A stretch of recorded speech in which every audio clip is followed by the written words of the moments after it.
My name is Ruby Kenyon, and I'm 32 years old. On a Thursday at 7:42 p.m., my phone lit up with a group message titled Family. It had my parents, Aunt Carol, and even Uncle Jeff, who never talks unless the lawn is on fire. The message said, "We've discussed it, and we think it's best if you step away from the family for now. Megan needs space. We all do."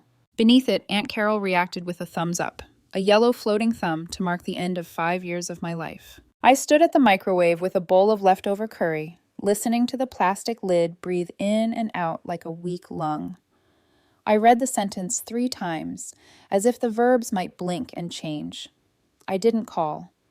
I didn't ask who "we" was, or what space meant, or how you amputate a daughter with an emoji. I typed back, "Understood. I'll respect that and step away from the family fun too." I hit send.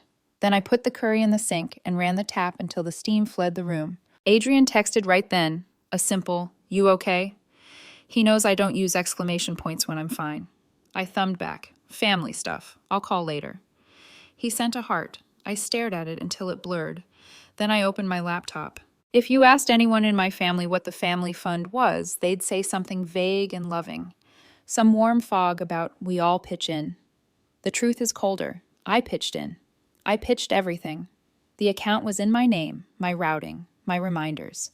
It paid Mom's insulin, bridged Dad's overdrafts, covered Megan's copays, and the odd car repair when she couldn't drive to therapy on bald tires. It was an artery hidden beneath their lives, pulsing on time, every time, for 5 years. I logged in. The balances looked like a sleeping animal. I turned off the autopays, one by one, like unscrewing bulbs in a bright yet lying room. Prescriptions, utilities, insurance. The phone bill they swore they'd resume in March. The credit card Dad only used for gas, which, according to the statement, also bought a patio heater in July. When the last toggle flipped gray, I felt something under my ribs unhook. I downloaded the final statements, saved them to a folder named Kenyon Ledger. Then I closed the fund. At 3:11 a.m., while the city exhaled its deepest breath, my phone began to buzz. It buzzed and buzzed and buzzed, 12, then 30, then a number that made my body feel like a tuning fork. I didn't answer. I watched the screen light the ceiling in soft pulses. By sunrise, 89 missed calls. The last voicemail was Dad's voice, shaky, angry, afraid. "What happened? The bank flagged everything. Are you okay? Why would you—" "Ruby, call me." I texted one sentence to the group. "I'm honoring your decision." Then I turned the phone face down and listened to the quiet like it might shatter. People think betrayal is loud. It's not. It's tidy. It arrives in polite grammar and leaves with your keys. I made coffee and did what my body has been trained to do. I worked. I opened Excel. I checked conditional formatting. I made sure the accounts I'd been copied on, quietly, trustlessly, because no one wanted to deal with it, were now uncoupled from me. I removed my name as an authorized user anywhere it had been smuggled in during emergencies. The pharmacy portal, the gas card, the auto insurance that magically added me back every 6 months because bundling. At 8:02 a.m., Mom called again. I let it go to voicemail and let her voice fill the kitchen. "Honey, this is not what we meant. We were just giving you space from Megan. You didn't have to—" "The prescriptions, Ruby. I need—" The message cut off. Another began. "Call me back, please. I'm shaking." I had been shaking for 5 years. I typed a note to myself. No more emergency decisions without paperwork. Then I underlined it. By 9:17 a.m., Megan started texting from 2 numbers I didn't have saved. "Why would you do this? You knew I needed that payment. You're cruel." Cruel. The word broke against me and fell harmless. Then another text. "You've always been jealous." Of what, I wondered? My own checking account. Of being the person who pulls the parachute every time you jump without a pack? A banner popped up on my laptop. New device login attempt. Bank safe portal. I clicked the alert, denied access, and silently thanked the version of me who started keeping backups 2 Christmases ago. The night a tire tantrum turned me from a daughter into an accountant with teeth. At 10:30 a.m., Adrian called. I answered. "So, space, huh?" he said softly. I laughed. It startled me. Turns out space includes my bank login. "Ruby," he said, voice steady, "do you want me to come over?" There was a pause, and then a small, human thing slipped into the morning. "Adrian," I said, "didn't your ex, Mara, move into bank compliance?" There it was, casual as a dropped pin, a line I might need later. He hesitated, surprised. "Yeah, why?" "No reason," I lied, "just making a list." By lunch, the messages changed tone. Dad again. "We can fix this. Just turn the automatic things back on." Aunt Carol. "This reaction is disproportionate. Families need grace." Grace, to them, was the name for my money. Uncle Jeff, silent as a moon, finally texted a single line. This wasn't the way to handle it. I almost said, "You're right. The way to handle it would have been 5 years ago, when you all asked me to fund a life raft and then made holes with your heels." Instead, I wrote, "I followed your request. I stepped away." At 2:14 p.m., the pharmacy called to confirm a declined card on file and ask if I'd like to update. I took a breath so long it felt like a swim. "I won't be managing that account anymore," I said. The pharmacist lowered her voice, woman to woman. "Are they okay?" I looked at my spreadsheet. 5 years of co-pays, insulin, urgent care clinics, and middle-of-the-night ride shares. "They will be," I said, "when they learn to be." There's a myth about the good daughter, that she's tireless and grateful, that she never invoices love. The truth is, the good daughter becomes a bank, and banks have auditors. I'd started mine 2 years ago, in silence, after one message from Dad during a Be Nicer to Megan lecture split me open like ice. Not to punish them, to keep myself from gaslighting me. At 4:53 p.m., Cousin Emily's name lit my phone. Zoom tonight? 7 p.m., casual check-in. Jury duty, I thought. I pictured faces in squares, pearls and scarves, and the same heavy sigh. I pictured the file folder on my desktop and felt the strangest peace. I showered. I put on a soft black sweater that made me feel like a closed door. By 6:59 p.m., I was at my desk. The ledger waited in a tidy stack. Receipts, statements, timelines. I glanced at one sticky note. Remove all joint authorizations. Done. Close cards. Done. Utilities. Canceled. Lawyer. Consulted. I didn't want to fight. I wanted a boundary that didn't bleed. Right before I clicked join meeting, a final text from Dad arrived. "Honey, what did you do?" I typed the answer I would keep giving for the rest of my life. "What you asked me to." I stepped away. Then I joined, and faces bloomed across my screen like portraits in a museum of denial. To understand why that message hit like a betrayal, you'd have to rewind 5 years. To the night Dad called me crying from a Walgreens parking lot. It was raining so hard I could hear it through the phone, a hollow percussion against his windshield. "Ruby," he said, voice breaking. "They won't admit Megan without insurance. She's not going to make it. We're tapped out." That sentence rewired something in me. At 27, I had a small savings account I'd been nurturing like a houseplant, money for a down payment someday, or maybe graduate school. That night, I drained it. Every cent. I paid the rehab deposit out of pocket, and when Megan made it through, they called it a miracle. No one said my name. No one asked if I was okay. Gratitude dissolved the minute stability returned. After that, the requests came quietly, like gentle taps at my door. Just until Friday. "Only this month. It's for your mother's medication." At first, I was proud I could help. Then it became expected. Dad's warehouse cut his hours. Mom's prescriptions climbed. Megan cycled through jobs and recoveries. Each emergency was a new kind of gravity, pulling me in. One night, Dad suggested, "Maybe we should organize something, like a family emergency fund. You're so good with numbers, honey." I should have heard the warning in that sentence, but back then I thought control meant safety, so I set it up, a family fund, in my name. It felt efficient, responsible, even loving. Direct deposits for Mom's insulin. Auto transfers for Dad's mortgage buffer.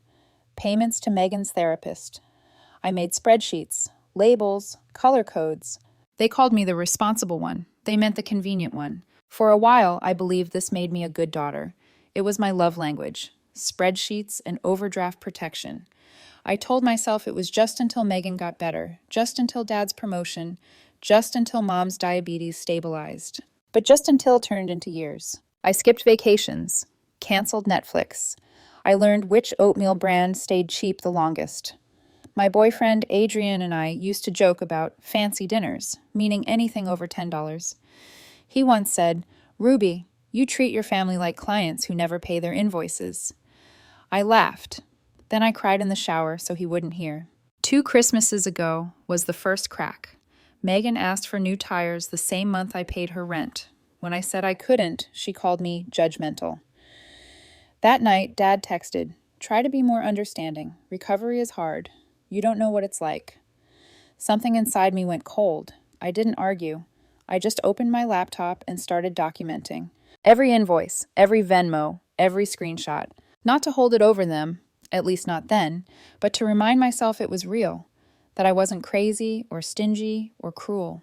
The spreadsheet grew into something that looked like an autopsy of my generosity. $14,000. Rehab and therapy, $9,600. Mortgage gap, 27 insulin and ER copays, $2,800. Megan's car emergencies, $400. Aunt Carol's temporary dental issue.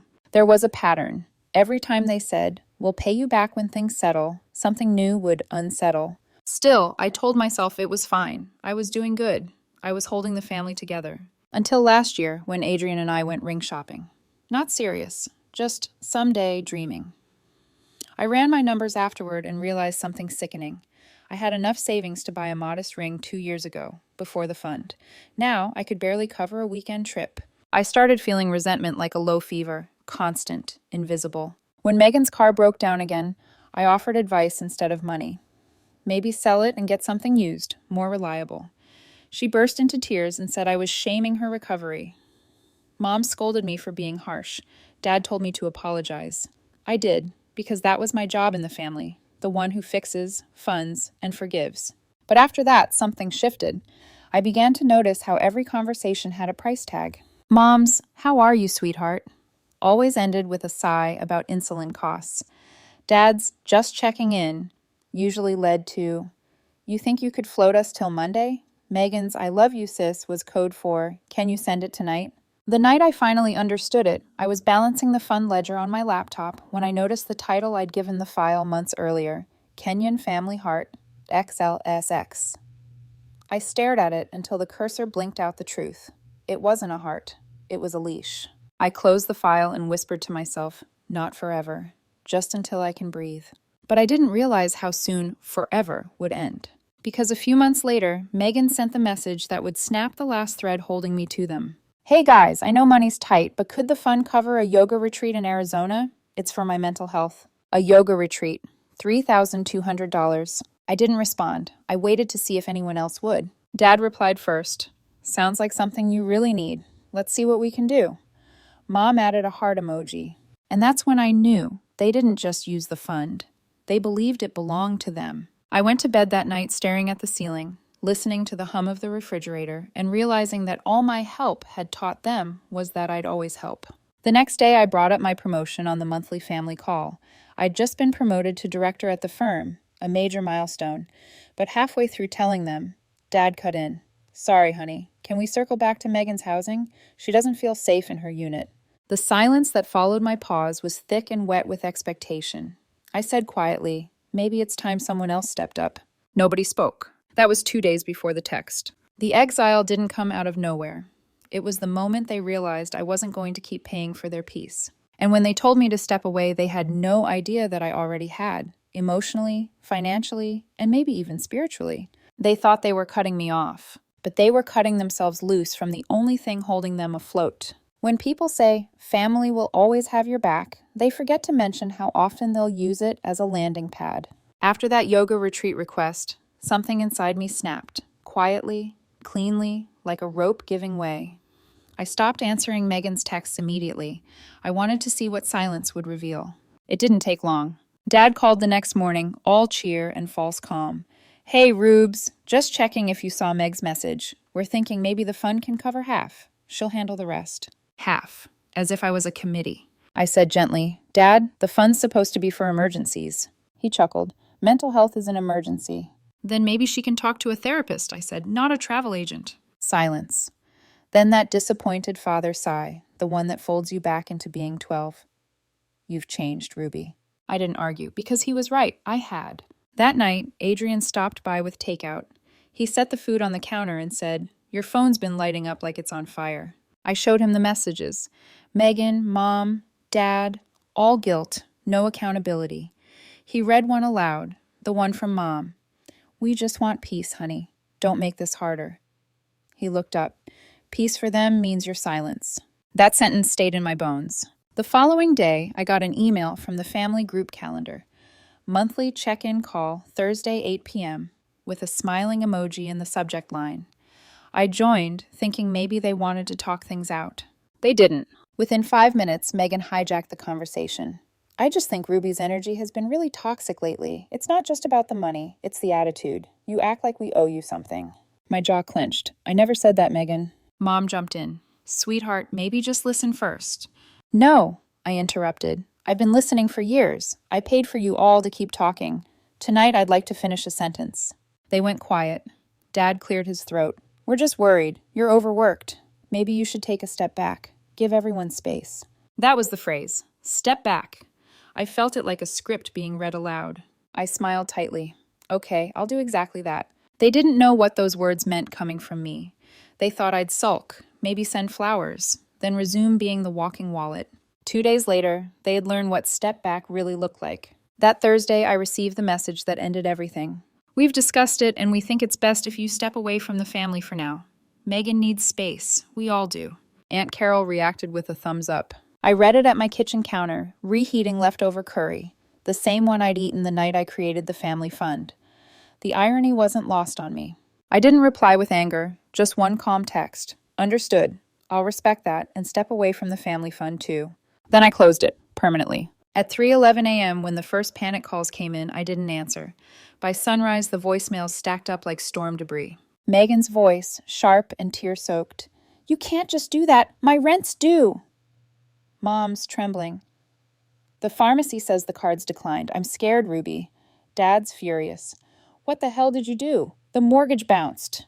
And Aunt Carol, in her favorite tone, condescending calm. "You're acting out. We'll talk when you've cooled down." I didn't respond. Because I wasn't acting out. I was executing a decision. Within 24 hours, the first overdraft notices hit their inboxes. Utilities bounced. The car insurance lapsed. Every auto payment tied to that account, gone. By the second day, Dad texted, "You need to fix this before we lose the house." Fix this, as if I'd broken something. No one realized that for 5 years, I'd been quietly holding every thread of their stability. The moment I let go, their lives started to unravel. And I watched it all from my apartment in silence, a strange mix of heartbreak and liberation twisting inside me. The only call I answered was from Adrian.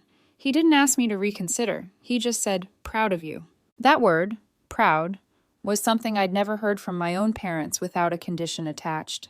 It made me cry. By Saturday, Megan left a voicemail that started as a whisper and ended as a scream. "You're cruel, Ruby. You enjoy this. You think you're better than us?" I deleted it. Then I opened my laptop and drafted a short message to my lawyer friend. Hypothetically, if a joint account holder cuts ties, what protections should they have? I didn't know it yet, but that one email would save me later. By Sunday, Cousin Emily sent a group text. "Family Zoom tonight. Casual catch-up." I could almost smell the ambush, but I joined anyway. I wanted them to see what it looked like when the good daughter finally stopped apologizing. I wanted them to face what they'd built, a system that only worked if I kept bleeding. The Zoom screen loaded, faces tiled like a jury box. Megan's eyes were already red. Mom's lips were tight.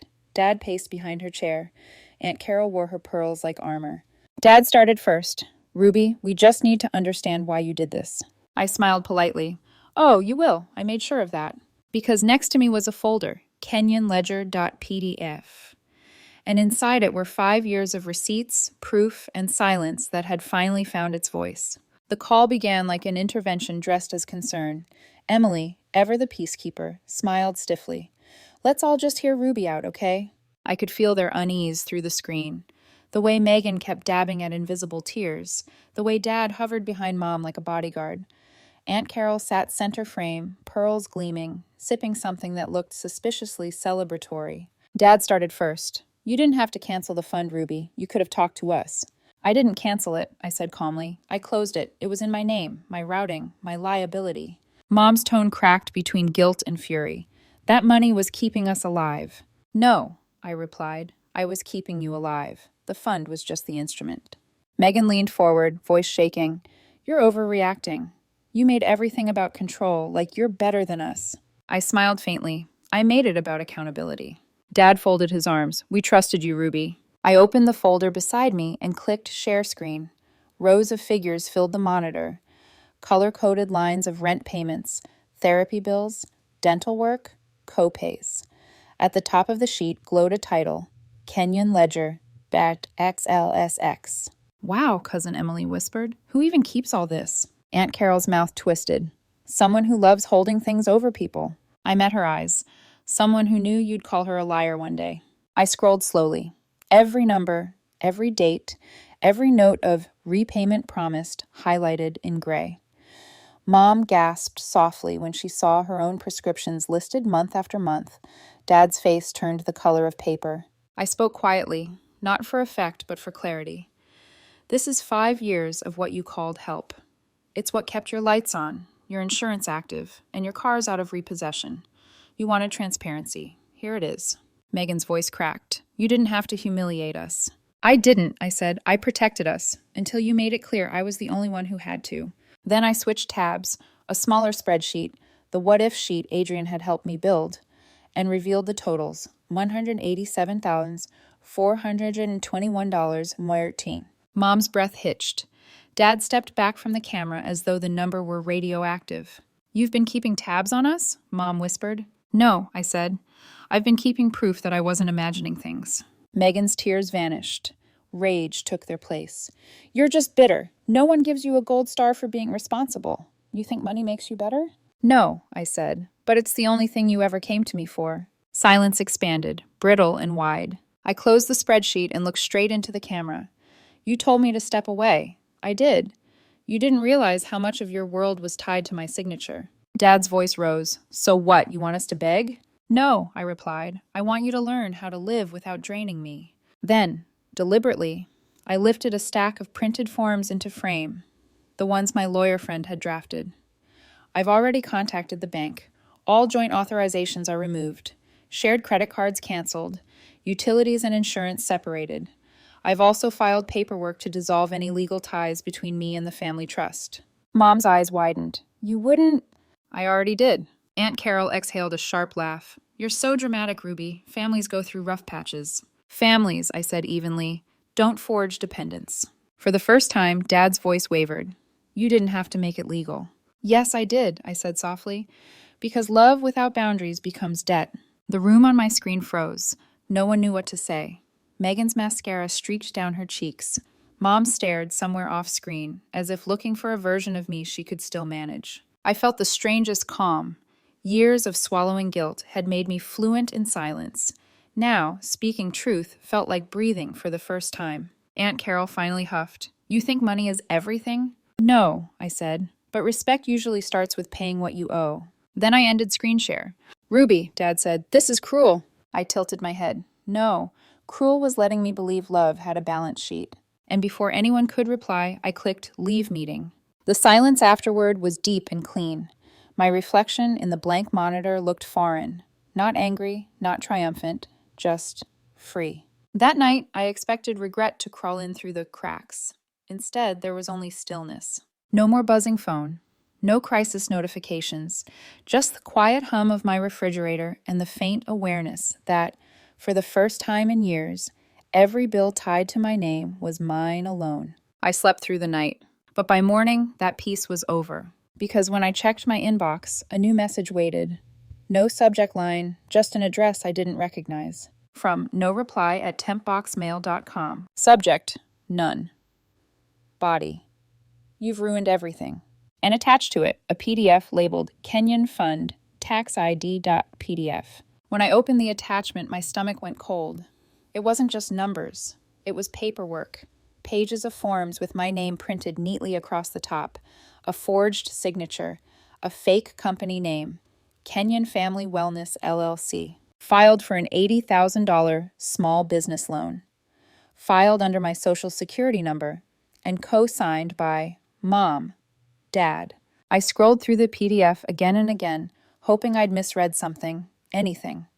But there it was, plain as daylight, a business I never registered, under a tax ID linked to the family fund I had just closed days earlier. It hit me. They hadn't just wanted space, they wanted access. And when they realized I'd locked every door, they tried to build a new one, with my name on it. My fingers were shaking as I called the bank.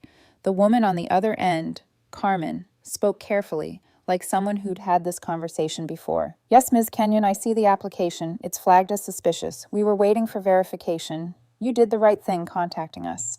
Is it still active? I asked. No, it's been frozen for now. But if it had gone through, you'd be liable. $80,000. My parents had nearly tied that debt to my future. After hanging up, I sat staring at my laptop, feeling both gutted and strangely unsurprised. This wasn't an accident. This was the logical conclusion of 5 years of boundary erosion. When you train people to see you as the fix, they don't stop when you break. They just find new ways to use the pieces. I called Adrian.